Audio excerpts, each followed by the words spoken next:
Late autumn, 1944. The Hürtgen Forest is a maze of shattered trees, frozen mud, and exhausted soldiers who have learned to fear the sound of branches snapping overhead more than the crack of rifles. German officers stationed here believed they understood American artillery. They had studied Allied gunnery since North Africa, measured British barrages in Italy, and pored over every captured field manual with the confidence of men who thought they had seen everything modern warfare could offer. Their conclusion was unwavering. American artillery was slow, imprecise, and incapable of sustained fire in difficult terrain. In a forest this dense, they believed the American guns would be neutralized. That belief lasted until the first American rounds landed. The shock was immediate and total. German observers noticed something subtle at first, something they couldn't quite explain. American artillery did not arrive in familiar waves. There was no long wait between spotting and firing. No extended adjustment period. No chaos in coordination. Instead, the Americans fired with frightening speed. Fire missions that should have required 10 minutes to correct were being adjusted in less than 4. German divisions, trained to exploit the natural delays of artillery preparation, suddenly found themselves bracketed before they had even finished reporting incoming fire. The reason was simple, though the Germans did not understand it yet. The United States had built fire direction centers that ran on mathematics, not instinct. Inside canvas tents behind the American lines, men with slide rules, plotting boards, synchronized watches, and radios worked with machine-like precision. A single forward observer could call fire from multiple battalions at once. One small plane, circling above the tree line, could redirect dozens of guns with nothing more than a short-coded transmission. The Americans were not firing individual batteries. They were firing entire regiments through a single mathematical brain. By mid-morning, German intelligence recorded numbers that seemed impossible. American forces were firing more than 20,000 rounds per hour.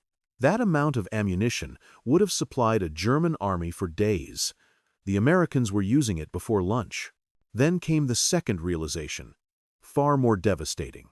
German doctrine had always dismissed the American 105mm howitzer as a light weapon, adequate for suppression but ineffective against dug-in defenders. They discovered in the worst way imaginable that they were wrong. In the Hürtgen Forest, the American shells rarely detonated on the ground. Instead, they burst in the treetops.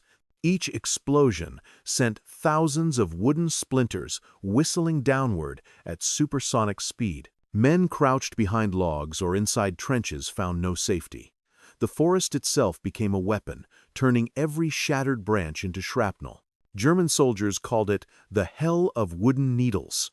Every burst overhead multiplied the lethality of the shell by using the trees as fragmentation. This effect wasn't accidental. American gunners had mastered the use of variable time fuses and timed detonations that allowed the shell to explode in the canopy.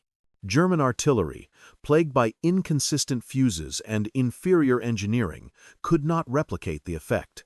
U.S. howitzers, dismissed as crude, became the most terrifying killers in the forest. But the true catastrophe arrived with a tactic the Germans had never seen, the time-on-target strike.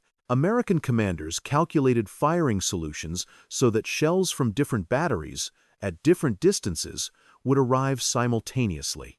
Instead of a scattered bombardment building in intensity, the entire sky seemed to detonate at once. Dozens of shells landed within the same 2-second window. German units caught in these strikes described it as the world ending in a single heartbeat. There was no warning whistle, no gradual approach. One moment the forest was still. The next, everything inside a grid square was torn apart. When German officers inspected the aftermath of a time-on-target strike, they refused at first to believe the craters were the result of a single fire mission. They assumed multiple divisions must have fired. They assumed the Americans were committing entire corps-level assets to destroy small patches of forest. They were wrong. Many of these devastating blasts came from a single division's artillery working in perfect synchronization.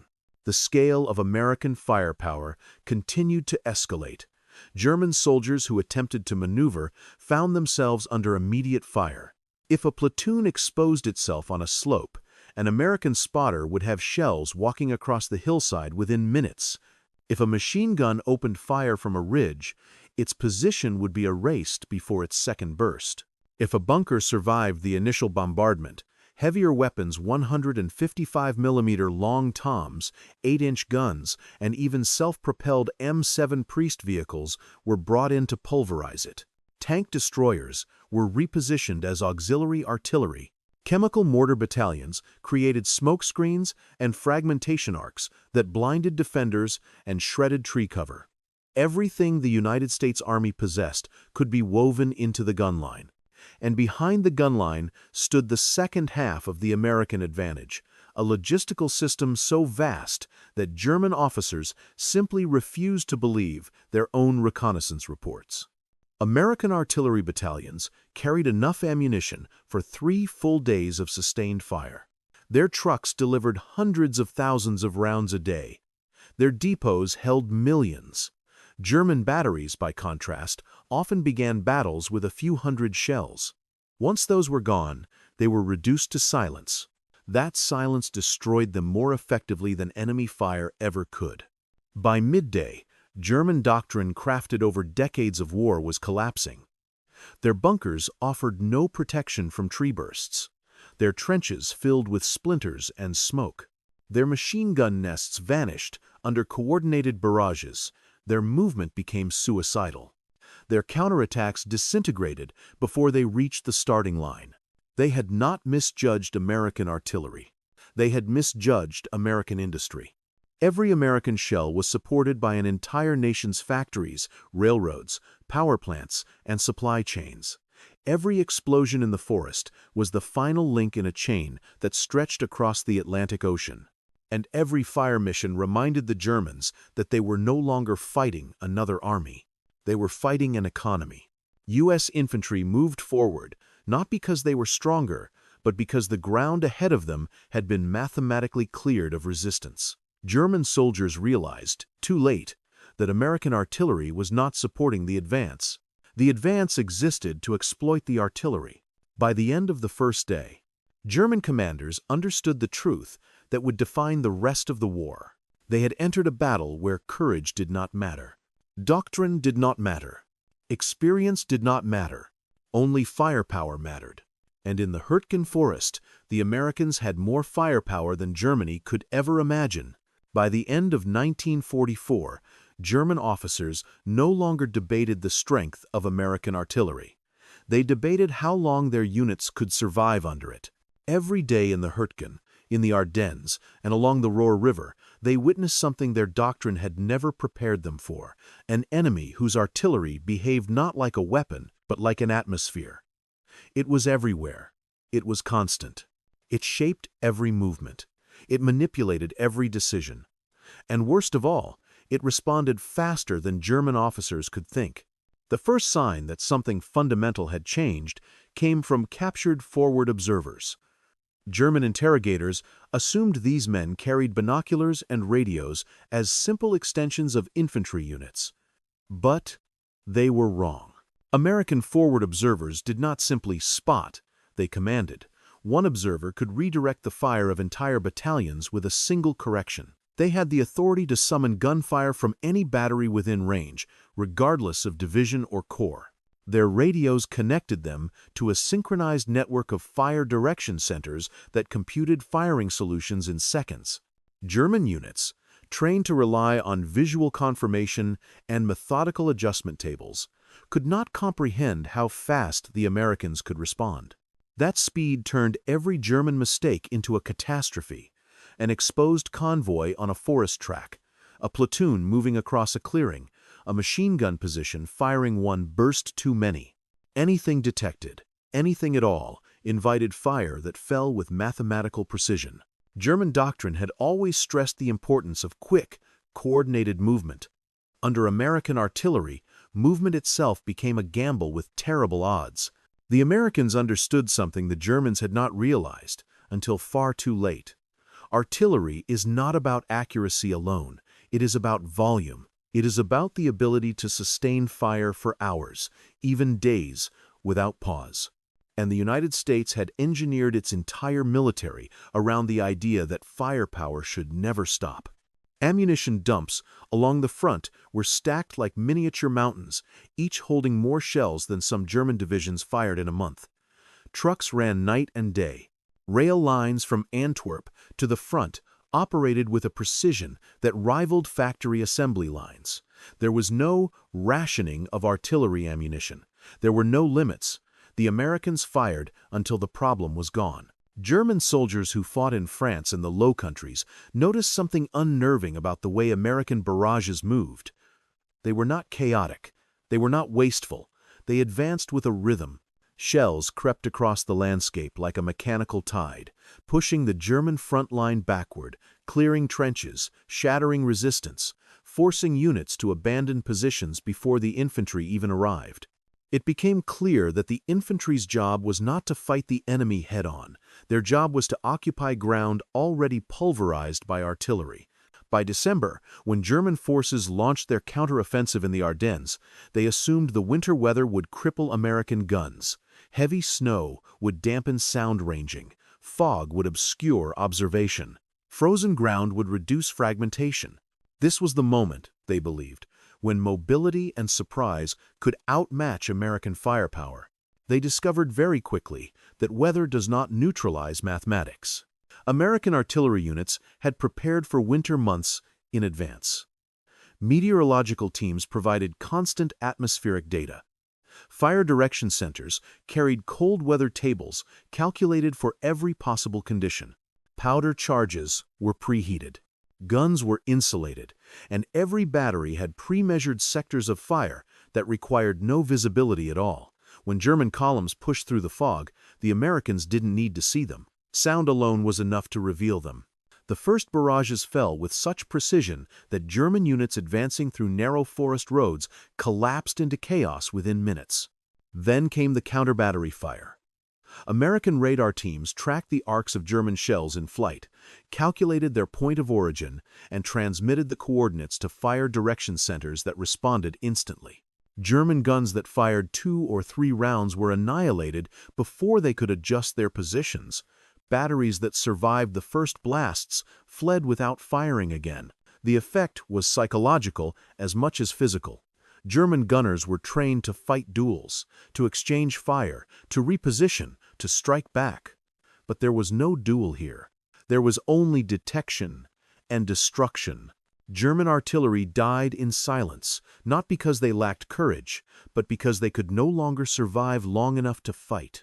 The deeper the German counteroffensive pushed into the Ardennes, the more they became entangled in a kill zone designed by the Americans long before the first snow fell. Entire forests were pre-registered for fire. Road junctions were mapped by artillery observers months earlier. Every bridge, every river crossing, every ridge had firing solutions prepared and stored. When German armored divisions broke through, American artillery did not hesitate. They simply activated the map. The Germans had believed the Ardennes offensive would be decided by armor, infantry, and weather. In reality, it was decided by firing tables printed months before the battle began. As the winter dragged on, German diaries took on the same defeated tone. Junior officers described artillery barrages that lasted so long they felt like natural phenomena, like storms more than battles. Shells fell for hours. Trees exploded into fire and splinters. Ground shook until trenches collapsed in on themselves. Bunkers rocked under concussive waves strong enough to crack ribs and rupture eardrums. Men emerged from bombardments disoriented, deafened, bleeding from the nose and mouth, unable to tell whether they had been under fire for minutes or days. Some wrote that American barrages consumed so much oxygen that soldiers inside bunkers felt as though the air itself had been stolen from their lungs. Others noted that tree bursts were so relentless that the forest canopy appeared to be raining fire. And behind all of this destruction was a single, inescapable truth. The Americans were not firing their heaviest weapons. Most of the devastation came from the 105mm howitzers, simple, mobile, reliable guns that Germany had dismissed as inferior. The heavier weapons, like the 155mm Long Tom and the 8-inch siege guns, were reserved for eliminating hardened positions. When American commanders decided to bring them forward, German bunkers that had survived days of bombardment vanished in minutes. By the beginning of 1945, German units no longer maneuvered to achieve tactical advantage. They maneuvered to avoid being detected by American artillery. They crawled through forests. They moved at night. They dug deeper and deeper positions. None of it mattered.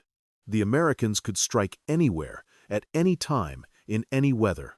German commanders finally understood the scale of what they were facing.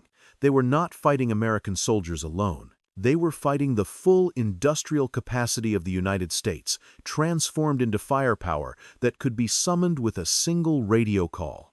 The battlefield had become a chessboard, and every American gun was a piece that could reach across the board instantly. The realization came too late. Their doctrine was already shattered. Their counterattacks were broken. Their artillery was hunted. Their infantry was exhausted. Their movement was predictable. Their defenses were mapped. And every decision they made, every plan they conceived, could be undone by American guns that never stopped firing. The Germans had always believed their infantry would decide battles. The Americans had built an army where artillery decided everything. By early 1945, German officers no longer spoke about defeating American artillery. They spoke about surviving it long enough to retreat. What had begun as confidence in their own doctrine had collapsed into a grim acceptance. The Americans had built a battlefield engine whose power came not from brilliance or innovation, but from an industrial scale the Germans could not comprehend. Every German headquarters received the same reports. They described American fire missions measured not in salvos or minutes, but in tons of explosives. They described barrages so dense that the air itself seemed to vibrate. They described the terrifying predictability of destruction.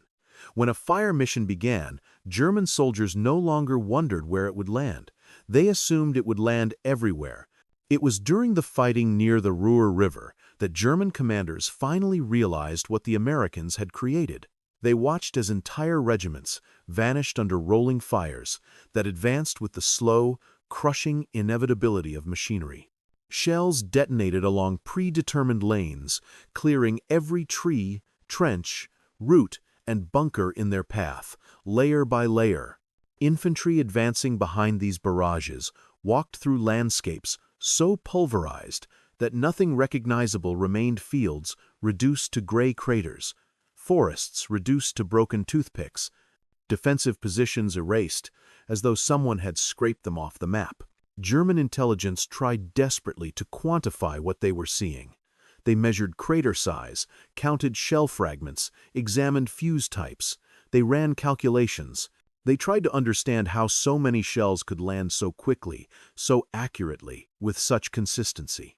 And yet every answer led to the same conclusion.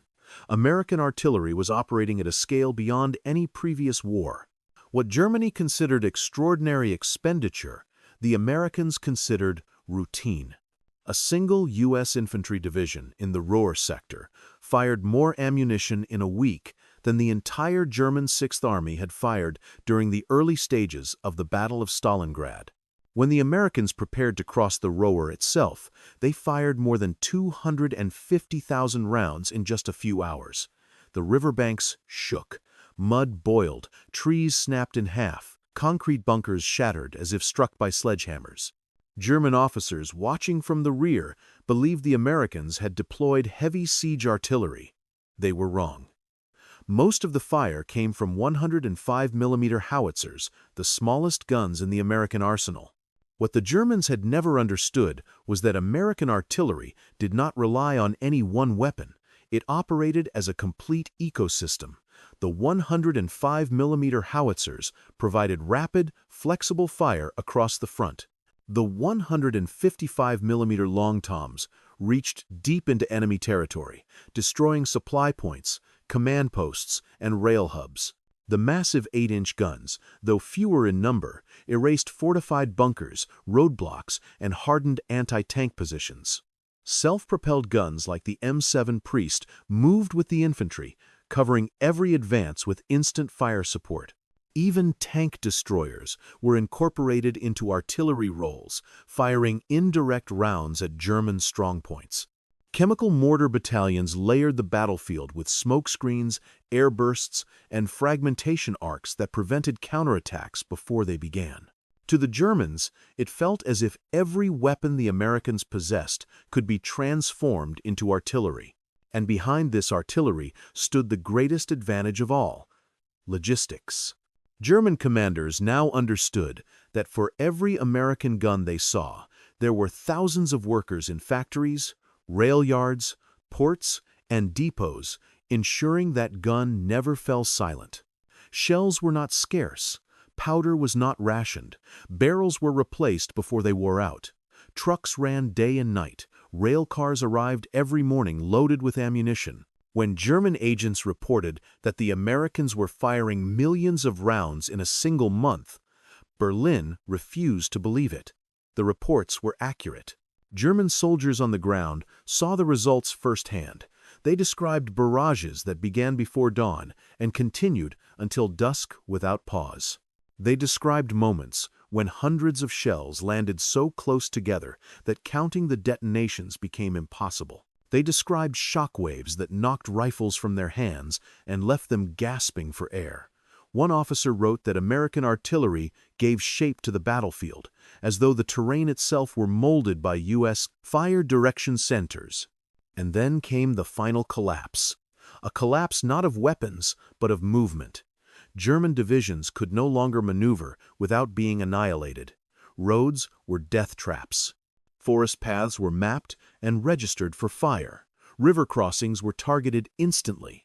Even the attempt to reposition artillery invited immediate counterbattery fire. Whenever a German battery fired, American radar tracked the shell's trajectory, calculated its origin, and fired back within seconds. Entire gun lines disappeared in a single counterstrike. Retreating under these conditions became impossible. Advancing was suicidal. Holding ground meant being buried under explosives. German doctrine, forged through decades of experience, was now useless. The Americans had turned doctrine into math, and math does not break. It does not hesitate. It does not lose morale. It does not grow tired. It simply computes the shortest path to destruction and executes it. By March 1945, German commanders looking across the Rhine knew they were not facing an army in the traditional sense. They were facing the full industrial output of the United States, coordinated, mechanized, and scientifically applied. When the Americans prepared for their massive artillery barrage before crossing the river, they fired more than 1 million shells in a single operation. Entire towns on the German side were flattened. Defensive lines ceased to exist. Soldiers who survived the initial barrage emerged from their positions, half-deaf and partially blind, stumbling through clouds of dust and smoke, barely able to hold their weapons. After the Rhine crossing, the end was inevitable. German units surrendered in clusters, many of them not because they had been defeated in combat, but because their officers realized their positions could be erased at any moment by another American barrage. They had fought courageously. They had executed their doctrine flawlessly. None of it mattered. They had encountered a force so overwhelming, so mathematically superior, that resistance itself became meaningless. In the final months of the war, German reports described American artillery with a single phrase: a storm made of steel. It was not a metaphor. It was a literal description of the battlefield, a place where steel rained from the sky with such volume and precision that the landscape itself changed shape. What the Germans had predicted would fail had instead redefined the very nature of war. And what they had once dismissed as crude mass fire had become the decisive instrument of American victory. Artillery had not supported the American infantry. Artillery was the American infantry. an engine of destruction that cleared the battlefield before a single rifleman stepped forward. By the time Germany faced this truth, the war was already lost,